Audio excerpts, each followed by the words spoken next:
Good morning, everyone. How are you? I hope you're having a lovely morning. I am having a wonderful morning. Welcome to Youth Week. I am your host, Catherine Neema, and we'll be discussing career choice and identity. My guest, I'll let her introduce herself. Thank you, Catherine. I'm Christine Orono, and I am a human resource practitioner. But over and above that, I have a great interest in careers, and I am a licensed career coach, and I love to guide people into making decisions about their careers and their work, and how to deploy their gifts in their workplaces so that they can thrive and demonstrate great excellence. So I'm happy to be here. I'm also a youth at heart, and looking forward to the conversation, Catherine. You're welcome. Thank you for taking your time to attend the show. I'm sorry. The first question will be, how can young individuals navigate the pressure to choose a career path that aligns with societal expectations while staying true to their own passions and interests? That's an awesome question, Catherine, because that's actually when I work with people, it's about how to guide them to achieve all those things. So, one of the things that we start from is inside, yeah? Career choices is something that must come from the inside out. And what I mean by that is that, God made each and every one of us specially. He's given us gifts, abilities, and talents that are unique to us. And one of the things we need to be able to do is align those things with the choices we make of our careers. And you know what? All the gifts and talents God has given us actually to meet a need out there in the world. And so it's important for you to be able to first start with yourself inward, understand yourself, what are your personality, your traits, your gifts, your talents, and so on, and how will they relate to the world? Because there's no point having gifts that cannot be deployed out there. But the wonders of God is that He's given us gifts and abilities to be a blessing to other people and to bring glory to Him at the same time. So when we make career choices that are aligned to who we are, then it actually enables you then to serve other people well. And that therefore means that there's a need out there that those gifts can meet, isn't it? And so you balance the two as you're making your career choice, So if you are made a teacher, for example, and you have a passion for teaching, it means that out there's this need there are people who you've been called to teach, isn't it? Or people you've been called to touch and nurture. And so then you're able to make a career choice that aligns with those three things. So I think it all starts from understanding who you are, the gifts and talents that God has placed in you, and how do you deploy them to meet the needs of others. Thank you. Before I forget, there's a question I want to ask. You've said we should understand ourselves, the gifts we've been given by God, and our talents. How can one identify their talents? As you've said, it's not most of us youths. I'm sure most of us out there also.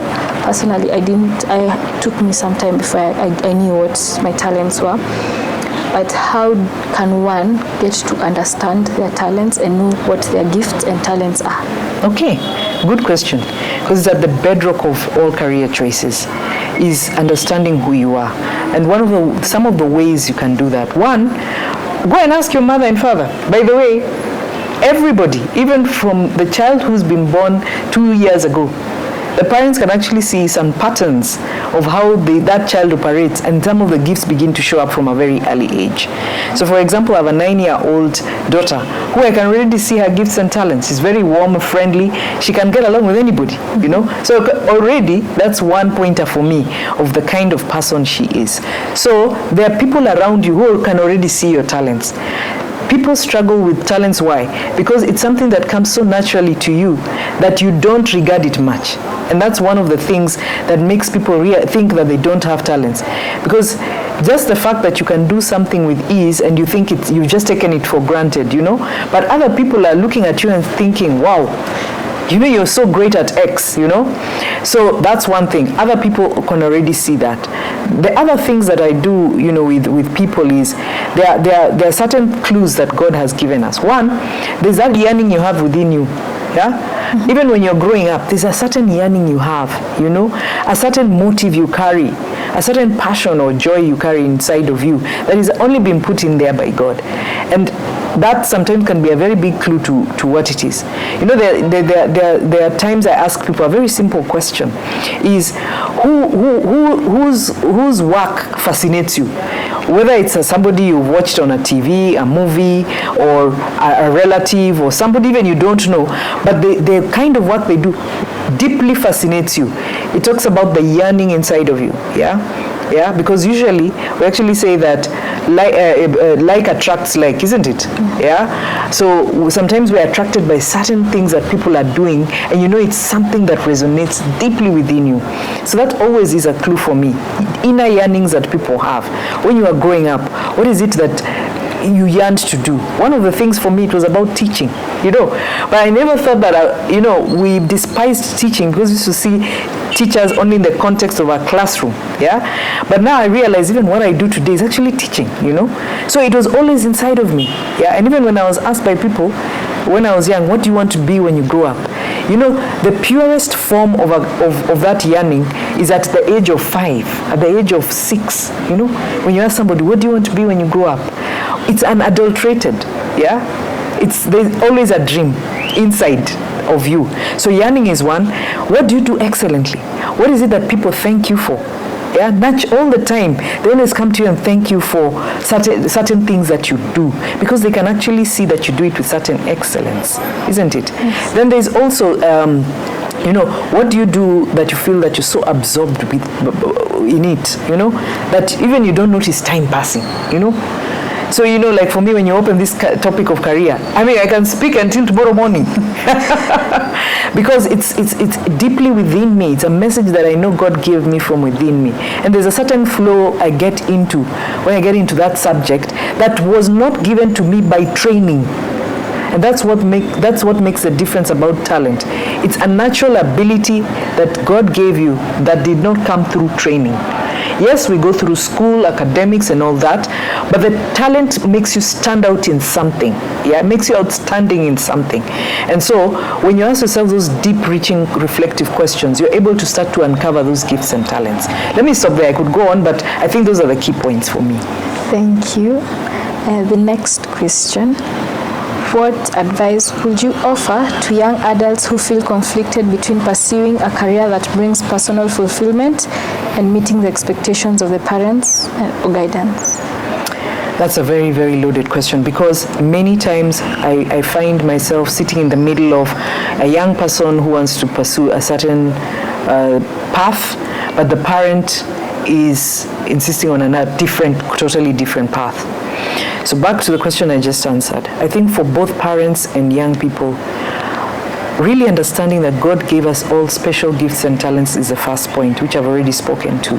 But I think more and more I see today, the conflict is in the fact that parents are sitting in a different generation from the current generation of young people. And the world has changed significantly. From even the days I started working, which is like over 30 years ago, the world is not the same. Yeah, careers are not the same anymore. So for me, the advice I give parents is that they need to listen. They also need to do research on what is happening in the world of work, because it has changed significantly from their time. The young people also need to understand that parents are not coming from a negative place. Their motive is not usually bad. Yeah, it's just that maybe sometimes parents are misinformed. They don't actually know. Yeah, but they're coming from a certain worldview that they hold because of how they grew up, the environment they grew up, or they're trying to live their career interests through the child, you know? That happens a lot. So for me, I urge both sides of the equation, the young people and the parents, to find a middle ground, have dialogues frequently. For example, my daughter, who is currently 17, we're having dialogues very frequently about what it is she wants to do. And sometimes that changes every day. You know, like today she wakes up and says, I want to do computers. I hope she won't have an issue with me sharing this. Tomorrow she wakes up, she says, I think maybe I should be doing something in biology, you know. So, you know, and you know, that continuous dialogue is very healthy. Because the more we chat, the more we begin to understand each other, you know. I'm not imposing anything at the moment, but as a parent shares with the child maybe observations they have made about this child from when they were young, patterns of, you know, how they show up, their character, their gifts, their personality, and so on. So sometimes a parent has an answer, but maybe sometimes how it's communicated, isn't it? Mm-hmm. Maybe it's not, the link is not made very clear to the young person why the parent is saying this. But on the other hand, the young person also has a yearning and a desire, longing, maybe dreams that they have that God gave them that the parent needs to listen to. You see, so that's why I think there needs to be better dialogue between parents and the young people. Yeah, careers are matters of the heart, by the way. And you see, matters of the heart have no rule book anywhere, isn't it? Mm-hmm. Matters of the heart are, we navigate them prayerfully. Yeah, both the parents and the young people must pray, because it's God who created us. We must, you know, involve God in the whole thing, and be led by God in making the right decisions. So both sides need to listen to each other, but also take it seriously that, you know, it's a God-given mandate. Our careers are usually God-given mandates that we really need to take seriously and prayerfully. Without and that doesn't mean people won't make mistakes, by the way.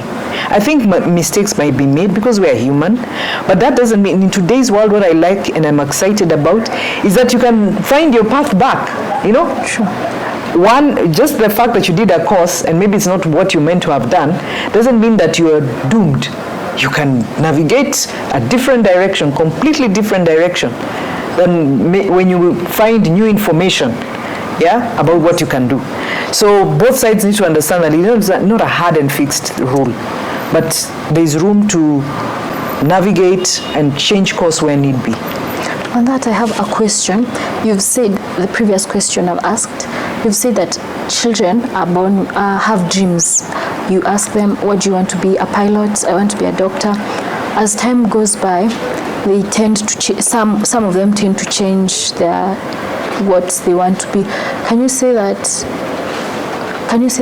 parents can also influence this changing of goals, or what causes changing of goals or dreams, of their dreams?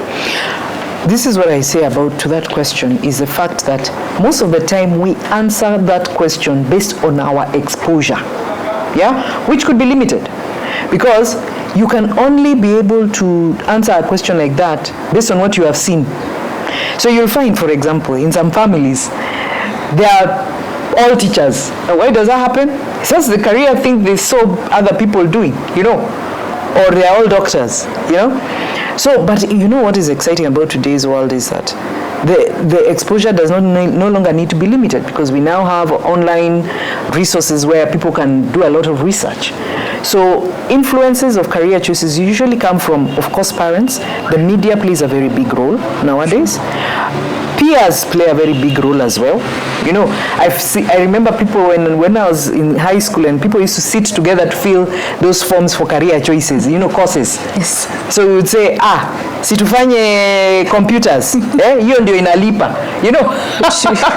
So peer pressure also plays a big part, and that's why people yo-yo.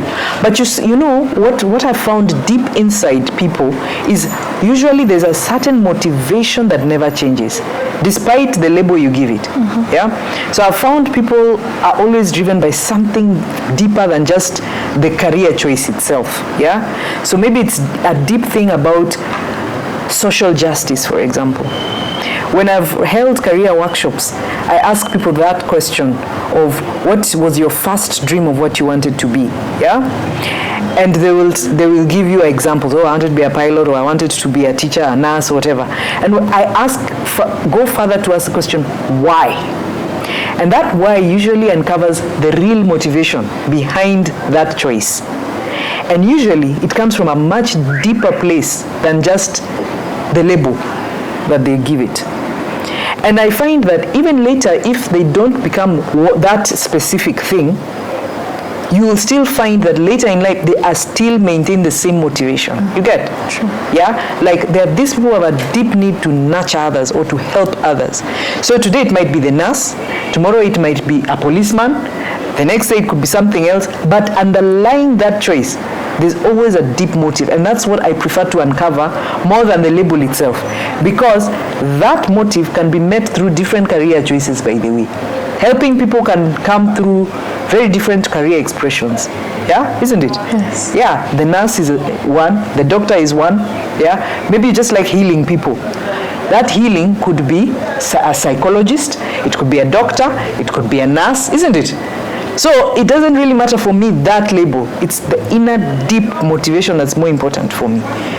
Yeah, I hope it makes sense. It does. Actually, I've thought through what you've said, and yes. You can see some relationship with that, yeah? Yes. Thank you. The next question, what are some early indicators that a young person may be experiencing career-related stress or dissatisfaction, and when should they seek professional guidance or assistance? Okay, that's a very, very good question. Career-related stress could manifest itself in very many ways, yeah? So I see a lot of young people who suffer from that a lot, and it could come in a format like, I chose this course, I am going to school, I'm attending my college, but I'm so unhappy, you know? There's a deep dissatisfaction they're already facing, yeah? And I've met young people like that, yeah, who tell you, I'm not sure whether this is the right thing for me, you know? And I try to find out how deep is the problem, in that how does it manifest itself in terms of other emotions, isn't it? Is it that now you can't even sleep? You know, by the time you get into a space of I can't sleep, I can't perform normal functions in my life because of how I'm feeling, then it's time to see a counselor, yeah? When we talk about seeing a therapist, it means that now I'm overwhelmed by this situation, yeah? For some people, it might not be that overwhelming, but there's a sense of, I'm not sure I'm in the right place, and maybe that's where the role of a career coach can come in, where they begin to uncover for you. Maybe they missed a step in their career decision making, like maybe they didn't align their passions and desires or gifts with the choice they made. Now they're making that realization. And I've seen people who just change courses. They just say, okay, they speak with their parents and they switch to another course. But there are extreme cases today where people even commit suicide, which is unfortunate. And we should not get to that point. By the time a situation overwhelms you, I think sometimes it's even okay to take a break. I have a colleague at work, and her daughter was feeling overwhelmed with the course she's doing. And she asked for a break, and I had advised the mother, allow her to take the break. Maybe it will give her some perspective. And you know what? It actually worked out very well. That girl went to volunteer at a church office. Yeah, she just, after she took a break from her course, she just said, the mother said, okay, instead of staying at home doing nothing, maybe you can go and volunteer at the church office, the church where they go. Mm-hmm. And in the process, what has happened is she's discovering herself more. In fact, she's now realizing actually what she's really good at. And it has made her reconnect with herself in a new way that has given her energy to go back to school. You get it? So sometimes people need a break. You know, you never know what it is that is stressing the person. And so it's good to walk with somebody. I tell you, find mentors. Apart from your parents, make sure you have a mentor, somebody else who you speak to. Maybe there are times it's too difficult to talk to parents because the parent is saying, I've paid fees. You know, like my colleagues say, I've already paid the fees, you know. How can you say you're not going, you know? So finding that person who can help bring understanding is also useful. So please find a mentor. When you see signs, certain signs, you know, I'm not able to do my normal life, there's something weighing on me, just find someone to talk to. Yeah, it's important. Thank you, I appreciate it a lot. I hope you are taking notes. Please, this is important. These are very helpful, and also feel welcome. Thank you. And the next question will be, in what ways can social media influence a young person's perception of career choices and personal identity, and how can they maintain a healthy sense of self amidst this influence? Okay, great. That's a very important question for your generation because, you know, social media plays a big part nowadays in influencing young people. Yeah. And I think it has both positive and negative influences. That's my thinking. And what I've seen is that, okay, let me start maybe with the negative. The negative side of social media is that a lot of people think that everything they read on social media is 100% truth. And it's maybe not. Actually, the world is much bigger than what you see in social media, by the way. In fact, what you see in social media is just a very small iota of what real life actually is. So I've seen a lot of negative reactions to, in social media, young people, they want to be seen a certain way, be perceived a certain way, and, people post maybe what they're doing, and it can make people feel inadequate sometimes, like, I am a high-flying person. I am doing this kind of job. I have traveled, That's what you see on social media. People posting statuses and people posting where they are physically, and, and other people can, some people can get overwhelmed with what they're reading. Maybe even get, a lot of comparison about how I'm doing versus what the rest of the world is doing. And yet, the people who you're reading about is just a handful of people. It's not everybody. You're not reading about hundreds of thousands of people, in today's world, people say, there aren't any jobs. Of course, there's truth in it, but there's also untruth in it. Because if the media says that there's high unemployment, but every day we're meeting people who are actually getting employed. So is it a whole truth? Does media really give us the whole truth? The reality is no. So for young people out there, I want to urge you to don't take everything you read in media as truth. It actually isn't. Yeah? Rely on facts. Yeah? Actually, most employers have more jobs than they can fill. That's the truth of the matter. But the problem is usually on the end of the young people preparing themselves for the job market to get those jobs. But the jobs are actually there. Or the methods they are using to find those jobs is the problem. You get? So come for the career workshop and I'll tell you what the secrets are. Because, social media only gives you a very small glimpse of the actual situation. Yeah. So for me, social media has that negative connotation.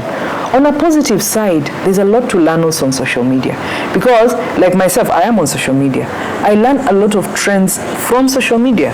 Like I follow certain Twitter personalities who share, like, for example, I read a lot about what AI is about. Tools that AI is creating. Yeah? So it's about who you follow in social media. You can actually learn a lot on social media that can play a big role in positioning you for a good career, you get, or give you new skills.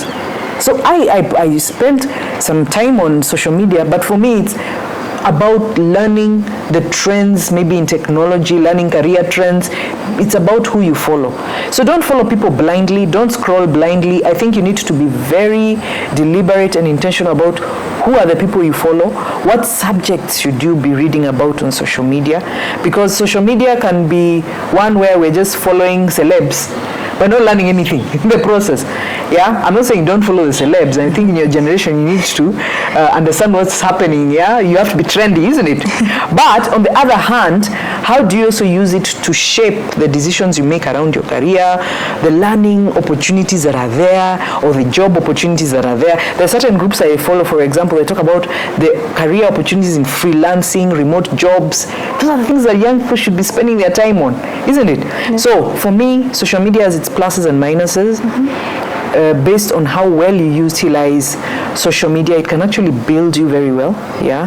So it's about the content you're seeking in social media that for me is more important. Let's not follow social media for flimsy things. Of course, follow your friends, find out what they're doing. But a big portion of your time should be using social media to further yourself, to grow yourself, promote your personal brand for good. Make sense? Yes, it does. From that, I've taken that we shouldn't be following social media blindly. Yes. We should have a purpose and a motive to that. Absolutely. And I appreciate that. Thank you.